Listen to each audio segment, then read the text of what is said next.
Weight loss ಅಂದರೆ ತೂಕ ಕಡಿಮೆ ಮಾಡ್ಕೊಳ್ಳೋಕ್ಕೆ 80:20 ರೂಲ್ಸ್ ಗೊತ್ತಾ ನಿಮಗೆ? ಗೊತ್ತಿಲ್ಲ ಅಂದರೆ ಇವಾಗಲೇ ತಿಳ್ಕೊಳ್ಳಿ. ಯಾಕಂದರೆ ತೂಕ ಕಡಿಮೆ ಮಾಡ್ಕೋಬೇಕು ಅಂದರೆ ಇದರಿಂದ ಮಾತ್ರ ಸಾಧ್ಯ. ಹಾಗಿದ್ರೆ ಈ 80:20 ರೂಲ್ಸ್ ಅಂದರೆ ಏನು? ಎಕ್ಸಸೈಸ್ ಮಾಡಿದ್ರೆ ನಮಗೆ 100% ರಿಸಲ್ಟ್ ಸಿಗುತ್ತೆ ಅಂದರೆ ಅದು ಕಂಪ್ಲೀಟ್ಲಿ ರಾಂಗ್. ಹಾಗಂತ ಎಕ್ಸಸೈಸ್ ಮಾಡೋದೇ ರಾಂಗ್ ಅಂತ ನಾನು ಹೇಳಲ್ಲ. ಎಕ್ಸಸೈಸ್ ಮಾಡಿದ್ರೆ ನಮಗೆ 20% ಅಷ್ಟು ರಿಸಲ್ಟ್ ಸಿಕ್ಕರೆ ಇನ್ನು ಉಳಿದಿರುವಂಥ 80% ರಿಸಲ್ಟ್ ನಾವು ಮಾಡುವಂಥ ಡಯಟ್ ಅಂದರೆ ನಾವು ತಿನ್ನುವಂಥ ಊಟದಿಂದ ಮಾತ್ರ ಸಿಗುತ್ತೆ. ಎಸ್, ಇದು ನಿಜ. ಮನೆ ಅಡುಗೆಯಿಂದ ಕರೆಕ್ಟಾಗಿರುವಂಥ ಡಯಟ್ನ ಫಾಲೋ ಮಾಡ್ತಾ ಸ್ವಲ್ಪ ಎಕ್ಸಸೈಸ್ ಅಥವಾ ವಾಕಿಂಗ್ನ ಮಾಡ್ತಾ ನಾನು 1 ತಿಂಗಳಲ್ಲಿ 4 kg ತೂಕನ ಕಡಿಮೆ ಮಾಡಿಕೊಂಡೆ. ಸೊ ಅದು ಹೇಗೆ? ನಾನು ಫಾಲೋ ಮಾಡಿರುವಂಥ ರೂಲ್ಸ್ ಜೊತೆಗೆ ಟೈಮಿಂಗ್ಸ್ ಆ್ಯಂಡ್ ಜೊತೆಗೆ ಒಂದೆರಡು ರೆಸಿಪೀಸ್ಗಳನ್ನ ಈ ವಿಡಿಯೋದಲ್ಲಿ ನೋಡೋಣ. So let's start the video. Hi, hello, ನಮಸ್ಕಾರ, welcome back to another useful vlog. ಅರೆ ಅರೆ ಏನಿದು ಹೊಸ ದಾಳಿ, ಎದೆಯಲಿ ಕಾದಾಟ.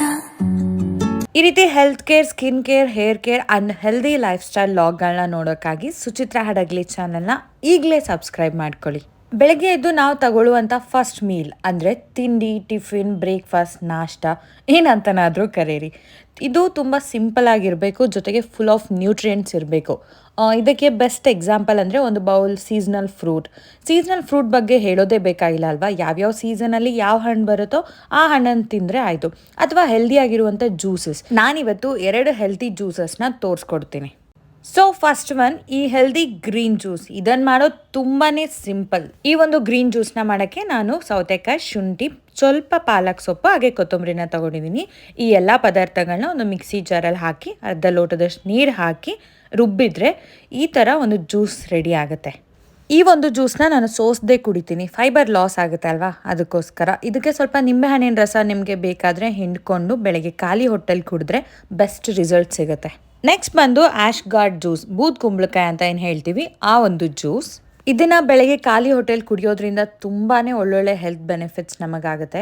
ಇದು ನಮ್ಮ ಬಾಡಿನ ಕೂಲ್ ಮಾಡುತ್ತೆ, ಜೊತೆಗೆ ಡೈಜೆಷನ್ನ ಇಂಪ್ರೂವ್ ಮಾಡುತ್ತೆ, ಬಾಡಿನಲ್ಲಿ ಹೈಡ್ರೇಟಿಂಗ್ ಲೆವೆಲ್ನ ಚೆನ್ನಾಗಿ ಮೇಂಟೈನ್ ಮಾಡುತ್ತೆ. ಹಾಗೆಯೇ ಈ ಬ್ಲೋಟಿಂಗ್ ಅಂದರೆ ಎದೆ ಉರಿ, ಎಸಿಡಿಟಿ ಇಂಥ ಸಮಸ್ಯೆನ ಕಡಿಮೆ ಮಾಡುತ್ತೆ.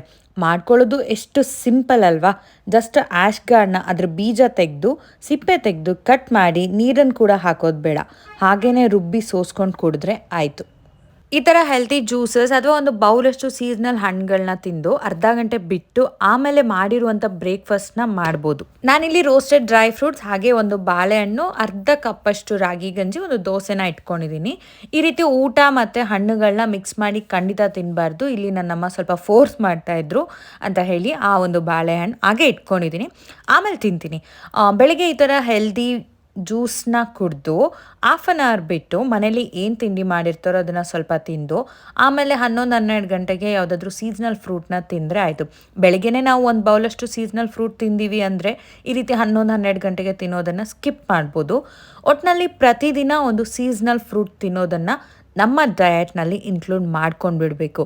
ಯಾವುದೂ ಇಲ್ಲ ಅಂದರೆ ಅಟ್ಲೀಸ್ಟ್ ಬಾಳೆಹಣ್ಣು ಬೆಸ್ಟ್ ಆಪ್ಷನ್. ಅದಂತೂ ಎಲ್ಲ ಟೈಮಲ್ಲೂ ಸಿಗುತ್ತೆ ಅಲ್ವಾ? ಇದು ಇವತ್ತಿನ ನನ್ನ ಲಂಚ್ ಮೆನು. ಸ್ವಲ್ಪ ಸೌತೆಕಾಯಿ ಜೊತೆಗೆ ಪಾಲಕ್ ಪನ್ನೀರ್, 2 ಚಪಾತಿ, ಸ್ವಲ್ಪ ಅನ್ನ ಮತ್ತು ಸಾಂಬಾರ್, ಜೊತೆಗೆ ಸ್ವಲ್ಪ ಮೊಸರು. ಯಾಕೆ ಇವತ್ತು ನಾನು ಈ ಮೆನುನೇ ಚೂಸ್ ಮಾಡಿದ್ದೀನಿ ಅನ್ನೋದ್ರಿಂದ ಕೆಲವೊಂದು ಇಂಪಾರ್ಟೆಂಟ್ ಪಾಯಿಂಟ್ಸ್ಗಳಿದ್ದಾವೆ. ಅದರಲ್ಲಿ ಫಸ್ಟ್ ಒನ್, ಪಾಲಕ್ ಪನ್ನೀರ್ ನನ್ನ ಫೇವ್ರೆಟ್ ಡಿಶ್.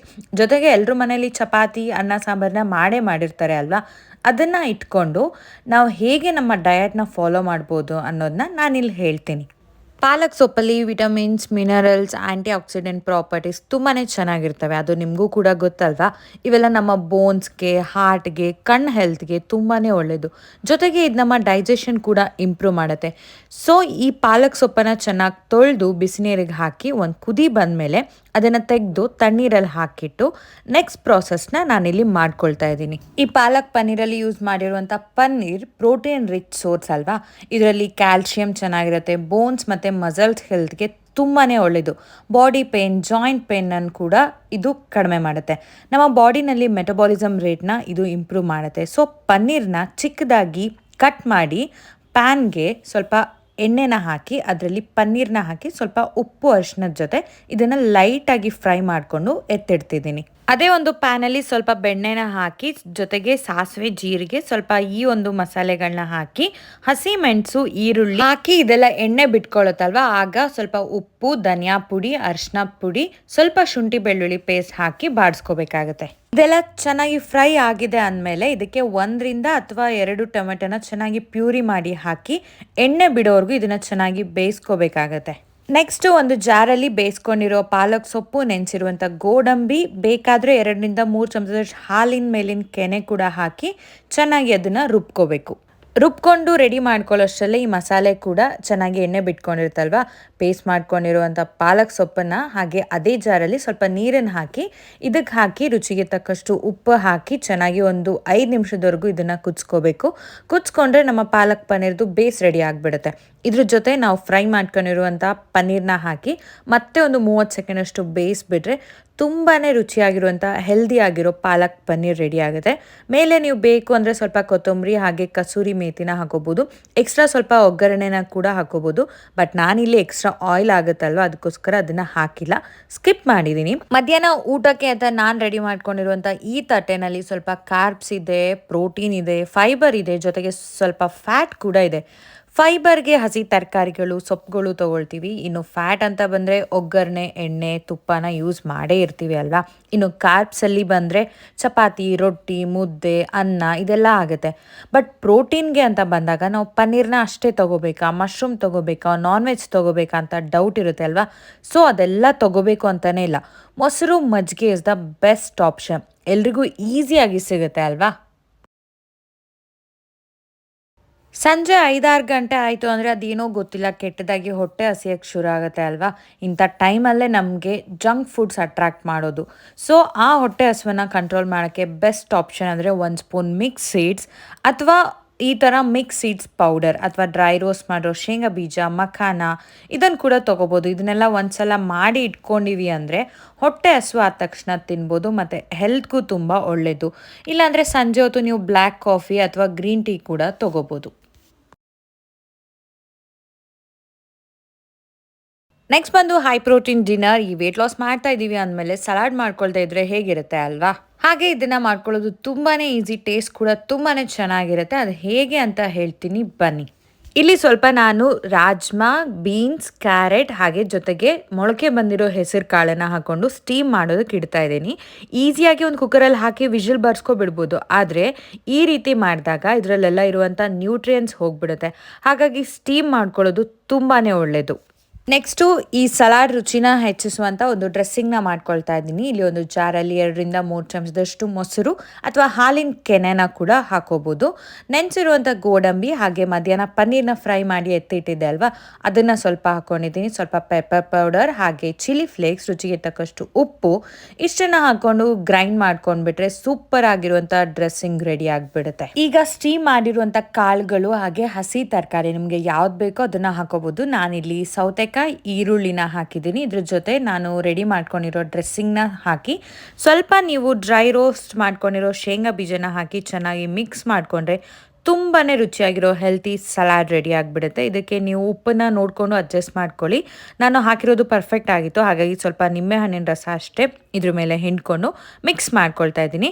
ಇದು ನನ್ನ ಅಮ್ಮಂಗೆ ತುಂಬಾ ಇಷ್ಟ, ಕೇಳಿ ಮಾಡ್ಕೊಂಡು ತಿಂತಾರೆ, ಅಷ್ಟು ರುಚಿಯಾಗಿರುತ್ತೆ. ಒಂದ್ಸರಿ ಟ್ರೈ ಮಾಡಿ ನೋಡಿ. ಮೊಳಕೆ ಬಂದಿರುವಂಥ ಕಾಳುಗಳಲ್ಲಿ ಪ್ರೋಟೀನ್ ಅಂಶ ತುಂಬ ಚೆನ್ನಾಗಿರುತ್ತೆ. ಇದನ್ನು ತಿನ್ನೋದ್ರಿಂದ ಬೇಗನೂ ಡೈಜೆಸ್ಟ್ ಆಗುತ್ತೆ. ಹಂಗಂತ ಹಾಗೆ ಮೊಳಕೆ ಬಂದಿರೋ ಕಾಳುಗಳನ್ನ ತಿನ್ನೋದಕ್ಕಿಂತ ಅದನ್ನು ಸ್ವಲ್ಪ ಸ್ಟೀಮ್ ಮಾಡ್ಕೊಂಡು ತಿಂದರೆ ಇನ್ನೂ ಬೇಗ ಡೈಜೆಸ್ಟ್ ಆಗುತ್ತೆ. ಸೊ ಇದು ಇವತ್ತಿನ ನನ್ನ ಹೈ ಪ್ರೋಟೀನ್ ಡಿನ್ನರ್. ಮಾಡೋದಕ್ಕೂ ಈಸಿ ಆ್ಯಂಡ್ ಟೇಸ್ಟ್ ಕೂಡ ಮಸ್ತ್ ಇರುತ್ತೆ. ಇದ್ರ ಬದಲು ಮೂಂಗ್ ದಾಲ್ ಕಿಚಡಿ, 2 ಚಪಾತಿ, 2 ರೊಟ್ಟಿ ಆ್ಯಂಡ್ 1 ಮುದ್ದೆ ಅಥವಾ 2 ದೋಸೆ, ಸ್ವಲ್ಪ ರೈಸ್ ಜೊತೆಗೆ ತರಕಾರಿಗಳನ್ನ ತೊಗೊಂಡ್ರು ಕೂಡ ಹೆಲ್ತಿ ಆಗಿರುವಂಥ ಡಿನ್ನರ್ ಕಂಪ್ಲೀಟ್ ಆಗಿಬಿಡುತ್ತೆ. ವೇಟ್ ಲಾಸ್ಗೆ ಬೆಸ್ಟ್ ಆಪ್ಷನ್ ಅಂದರೆ ಸೂಪ್.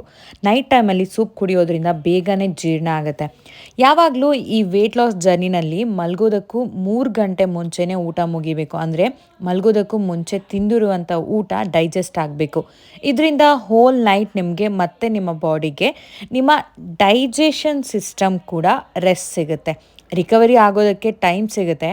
ಫ್ಯಾಟ್ ಬರ್ನಿಂಗ್ ಪ್ರಾಸೆಸ್ಗೂ ಇದು ಈಸಿ ಆಗುತ್ತೆ. ಇವತ್ತು ನಾನು ನಿಮ್ಮ ಜೊತೆ ಶೇರ್ ಮಾಡಿದ್ದು 12:12 ಈಟಿಂಗ್ ವಿಂಡೋ ಅಥವಾ ಫಾಸ್ಟಿಂಗ್ ವಿಂಡೋ ಅಂತ ಹೇಳ್ಬೋದು. 12 ಅವರ್ಸ್ ನೀವು ಫಾಸ್ಟಿಂಗ್ ಮಾಡಿದ್ರೆ ಇನ್ನು ಉಳಿದಿರುವಂಥ 12 ಅವರ್ಸಲ್ಲಿ ಮಾತ್ರ ನೀವು ಊಟ ಮಾಡಬೇಕು ಅನ್ನೋದು. ಒಂದು ವೇಳೆ ನೀವು ಹೆಲ್ತಿಯಾಗಿ ಇರಬೇಕು, PCOD, ಥೈರಾಯ್ಡ್ ಅಂತ ಪ್ರಾಬ್ಲಮ್ನ ಕಡಿಮೆ ಮಾಡ್ಕೋಬೇಕು, ವೇಟ್ ಲಾಸ್ನ ಮಾಡ್ಕೋಬೇಕು ಅಂತ ಇದ್ದಾಗ 14:10 ಟೈಮಿಂಗ್ಸ್ನ ಅಥವಾ 16:8 ವಿಂಡೋನ ಕಂಪಲ್ಸರಿ ಫಾಲೋ ಮಾಡಿ. ಸೊ ಇದಿಷ್ಟು ಇವತ್ತಿನ ವಿಡಿಯೋ. ಇಷ್ಟ ಆಯಿತು ಅಂದರೆ ಈಗಲೇ ವಿಡಿಯೋನ ಲೈಕ್ ಮಾಡಿ, ಹಾಗೆ ನಿಮ್ಮ ಫ್ರೆಂಡ್ಸ್ ಫ್ಯಾಮಿಲಿ ಜೊತೆ ಶೇರ್ ಮಾಡಿ. ಇನ್ನು ಫಸ್ಟ್ ಟೈಮ್ ನನ್ನ ಚಾನಲಲ್ಲಿ ನೀವು ಒಂದು ವಿಡಿಯೋ ನೋಡ್ತಿದ್ರೆ ಪ್ಲೀಸ್ ನನ್ನ ಚಾನಲ್ನ ಸಬ್ಸ್ಕ್ರೈಬ್ ಮಾಡಿಕೊಂಡು ಪಕ್ಕದಲ್ಲಿರುವಂಥ ಬೆಲ್ ಐಕನ್ನ ಕ್ಲಿಕ್ ಮಾಡಿ. ಸೊ ಮತ್ತೆ ಸಿಗ್ತೀನಿ ಆದಷ್ಟು ಬೇಗ ಹೊಸ ಲಾಗ್ ಜೊತೆ. And until then take care, bye.